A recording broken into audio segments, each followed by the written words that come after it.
Los temas en tendencia. Que son virales en las redes sociales. En Al Día. Presentado por el Banco de Venezuela. Donde el mayor valor eres tú.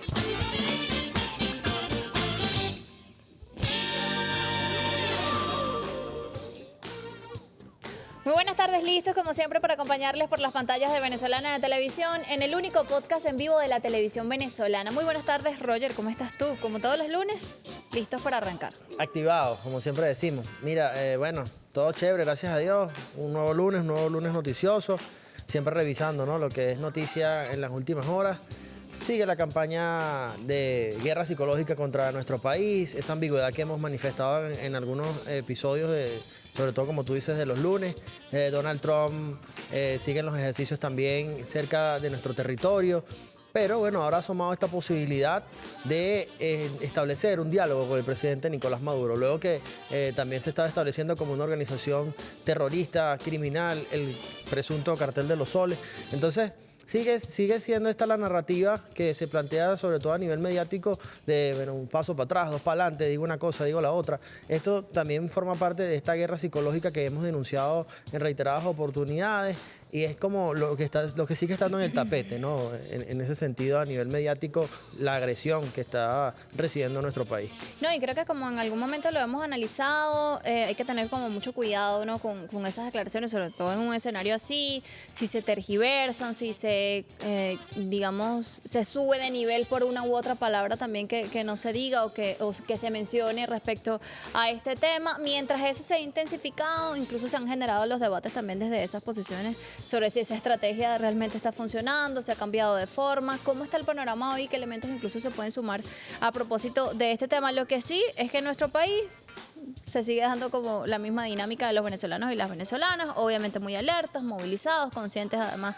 de, digamos, lo delicado que pudiese ser el asunto, sin embargo con una postura muy firme, de mucha identidad y de mucha fuerza, sobre todo por lo que representamos y en defensa además de nuestra soberanía, con algunas posturas que se han dado también en defensa del territorio venezolano. Así que interesante los elementos que se pudiesen sumar en esta conversación a propósito que eso que mencionaba hace algún ratico de lo que dijera o emitiera Donald Trump sobre Venezuela. Además, ver también algunos episodios relevantes que han sucedido en la región. Elecciones en Ecuador, también en Chile, ver qué está sucediendo también con el tema de la relación de Donald Trump y esa injerencia, ¿no?, siempre en nuestro territorio, buscar de tener a sus lacayos, pues,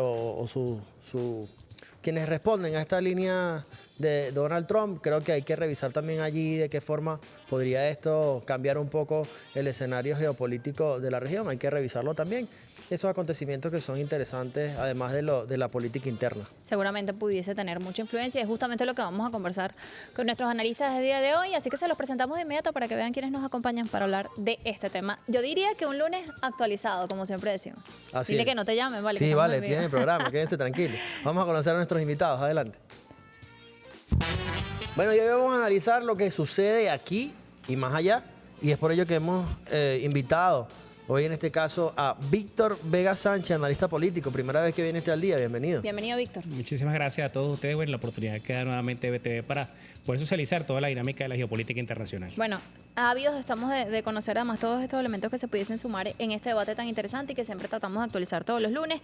Y también de la casa Néstor Bastidas, PhD en Seguridad y Defensa Integral. Néstor, ¿cómo estás? Muy bien, encantado de estar aquí nuevamente con ustedes, de estar con el compañero Víctor en un lunes, Día del Economista. Gracias.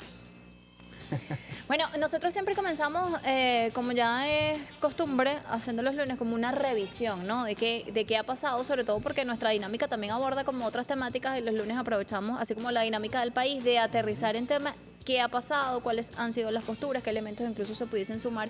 ¿Y qué elementos tenemos que tomar en cuenta también, incluso desde el punto de vista de la comunicación, para abordar esto de la forma más justa y de la forma más cuidadosa posible, como requiere el tema? Entonces quisiera comenzar con esos elementos incluso que ustedes como analistas han percibido, eso que mencionaba Roger hace un rato del tema de Trump sobre Venezuela. Creo que sería interesantísimo.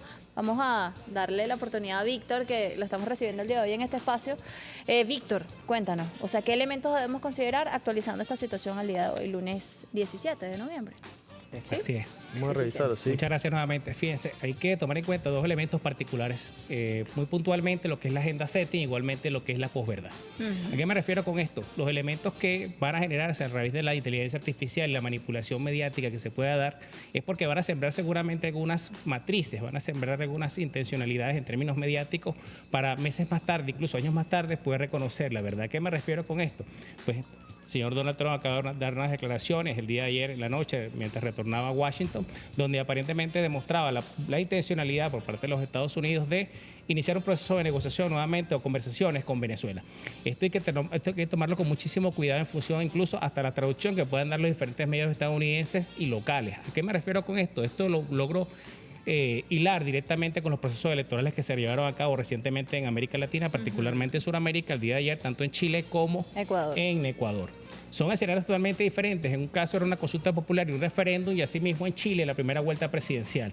Pero sin duda alguna, con los elementos que han surgido a razón de que en otros espacios incluso comentaba la intención de Trump de no querer abrir el gobierno federal, de ahí parte, ese es un punto de inflexión muy importante, porque una vez que logra ceder y logra ponerse en teoría de acuerdo con el Partido Demócrata, él sabía muy bien que se le venía el escándalo precisamente con nuevamente los casos de Jeffrey Epstein.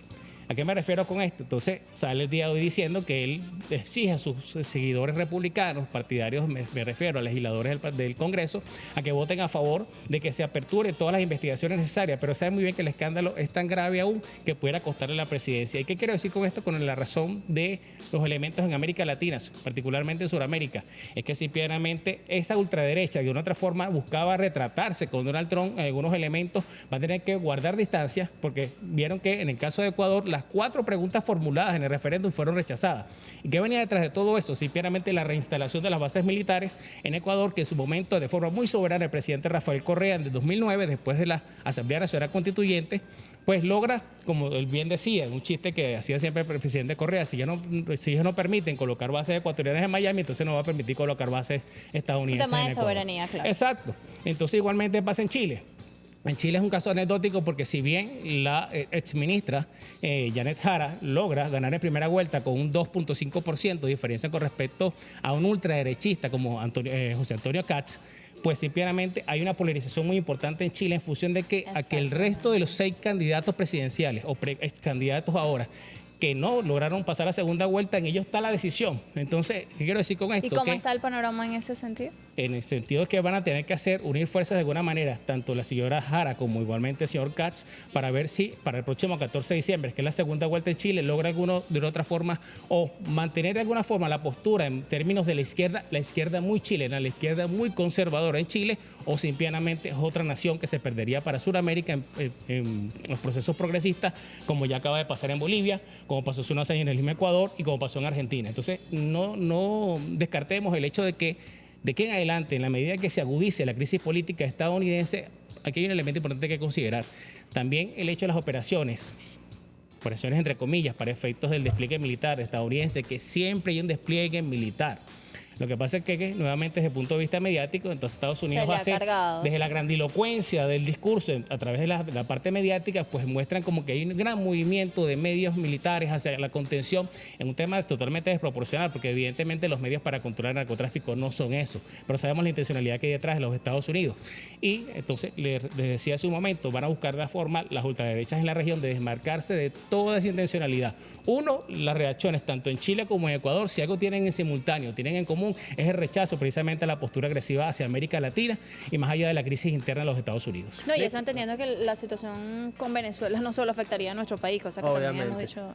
Néstor, ¿cómo ves todo el análisis de este que hemos comentado acá y qué elementos se suman, ¿no? para el análisis político y geopolítico también de la región y el mundo? Bueno, fíjate, yo tomaría las palabras de mi compañero Víctor, vamos así, en retrospectiva, partiendo de justamente el tema de las agresiones en América Latina. Fijémonos la situación en la que quedó todo el continente, y digo todo el continente, toda América, después del tema de las medidas coercitivas unilaterales. Eso fue una primera avanzada de los estadounidenses en contra de Venezuela. ¿Qué ocurrió con esto?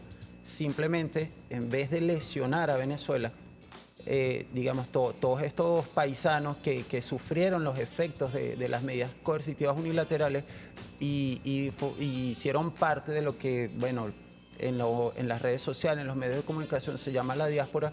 Sencillamente dejaron al país más engrandecido de lo que en algún momento se percibía desde el punto de vista sociológico, antropológico, los temas de trabajo, los profesionales, o sea, la perspectiva de nosotros, lo que hizo fue proyectarse. O sea, fue como estos luchadores de artes marciales que usan la fuerza del enemigo en su propia contra.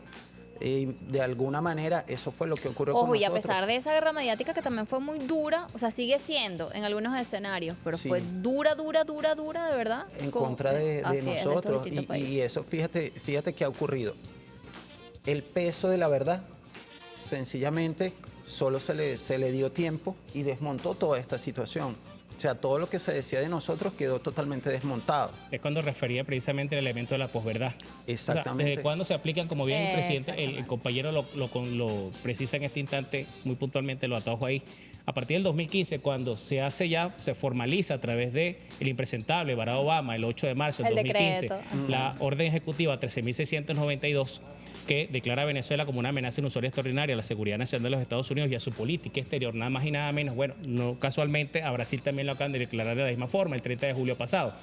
¿De qué sirvió todo esto? De arreciar una campaña hacia el venezolano para que abandonara su país, afectara en formas prospectivas lo que es el bono demográfico, porque es la población económicamente activa en términos de la población que está en condiciones de trabajar, laborar, profesionales que buscaron otros destinos, pero al mismo tiempo la ultraderecha venezolana, bueno, que de venezolana queda muy poco, esa Asamblea Nacional que en mala hora ganó la Asamblea, me refiero, de 2015 a 2020, esa que se dedicó a través del señor Julio Borges de condenar a los venezolanos, llamarlos plaga incluso, pues como bien dice el compañero, fue un buen efecto boomerang. De alguna otra forma, pretendieron utilizar al venezolano para la migración. Incluso gobiernos como el impresentable de Duque también utilizó el número de los venezolanos para justificar una supuesta ayuda humanitaria que nunca llegó, incluso en términos financieros, en términos de corrupción, a través de la USAID, nuevamente el gobierno estadounidense. Pero Con las manos bien dice, metidas. Exactamente, entonces dice el compañero, como bien lo menciona, al mismo tiempo significa la grandeza del venezolano, significa la grandeza que vemos incluso reflejada en cada vuelo del plan Vuelta a la Patria.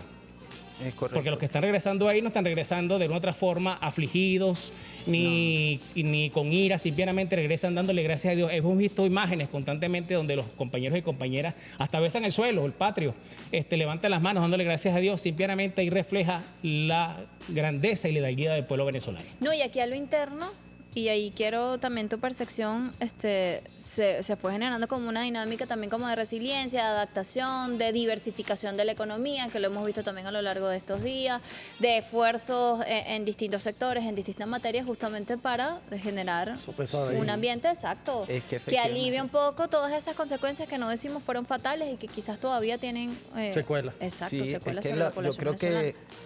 dentro de todo, lo más bonito que podemos rescatar es justamente todos los procesos de internos que asumió la sociedad. El reimpulso de la actividad económica, el reimpulso de la agenda tecnológica, el reimpulso de las actividades culturales que hasta cierto modo estaban siendo, habían pasado como un nivel de rezago, pero producto de qué? Justamente del decreto Obama y todos los efectos que tuvo. O sea, yo recuerdo que en su momento, estando trabajando en Petróleos de Venezuela, el cerco era sumamente terrible. Las operaciones exiguas que podíamos realizar para mantener a la industria petrolera de pie, lo teníamos que hacer, pero bueno, haciendo magia, porque sencillamente todo el sistema financiero internacional estaba en contra de realizar la más mínima operación con Petróleos de Venezuela, con el Banco Central de Venezuela, a través del Banco Internacional de Pago. O sea, era una cuestión terrible. Actualmente, ¿qué tenemos? Y me gustaría hacer énfasis en el tema de la agenda tecnológica. Vemos que se recobró el lugar que debía tener la tecnología, el tema del desarrollo de inteligencia artificial, la aplicación de estas tecnologías a la industria petrolera, a la educación, a la salud y a la cultura. Justamente hace unos minutos veíamos el parte que pasaba la almirante en jefe sobre las actividades culturales relacionadas con el libro aquí en Caracas.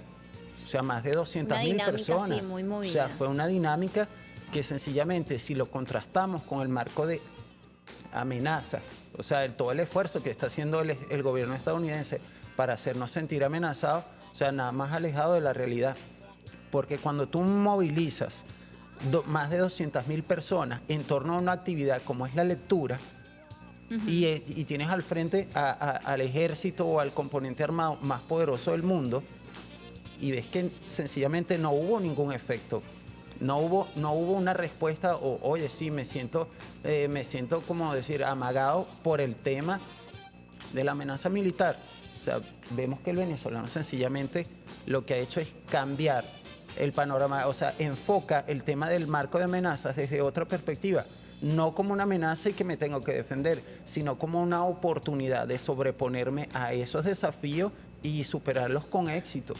Víctor, ¿cómo ves este planteamiento que yo hacía sobre esta ambigüedad de Donald Trump? Incluso el mismo Marco Rubio, que para nadie es un secreto que ha sido uno de los más radicales en cuanto a la postura en contra de Venezuela, ha manifestado incluso, bueno, esto puede parar en cualquier momento. Sí tenemos un despliegue, pero en cualquier momento puede ceder. ¿A qué se debe, a tu juicio, esta ambigüedad que un día dicen una cosa, un día dicen otro, un día se reúnen con Rusia y luego entonces plantean que quien haga negocios con Rusia pudiera ser severamente sancionado?